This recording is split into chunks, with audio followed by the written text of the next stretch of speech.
हल्ला बॉल फ्रॉम बन्ना.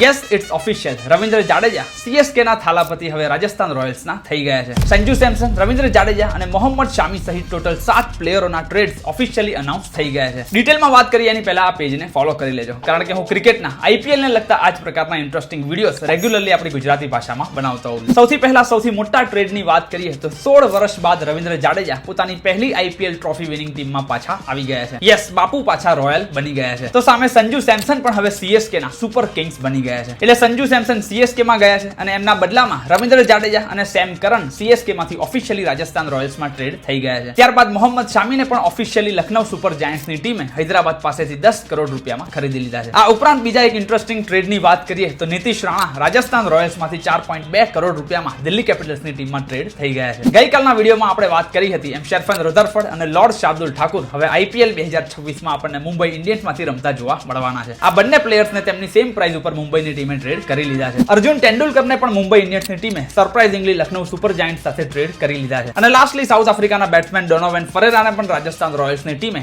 1 કરોડ રૂપિયા આપીને ટ્રેડ કરી લીધા છે. તો બસ ફિલહાલ તો આ 7 મોટા ટ્રેડ આઈપીએલ તરફથી ઓફિશિયલી અનાઉન્સ કરવામાં આવ્યા છે. બાકી આઈપીએલ રિટેન્શનને લગતી બધી જ લેટેસ્ટ અપડેટ એક્સક્લુઝિવલી હું ગુજરાતી ભાષામાં આ પેજ ઉપર મૂકી દેવાનો છે. તો સ્ટે ટ્યુન અને બધા જ ગુજરાતી ક્રિકેટ પ્રેમી મિત્રો સુધી શેર કરવાનું બિલકુલ ના ભૂલતા.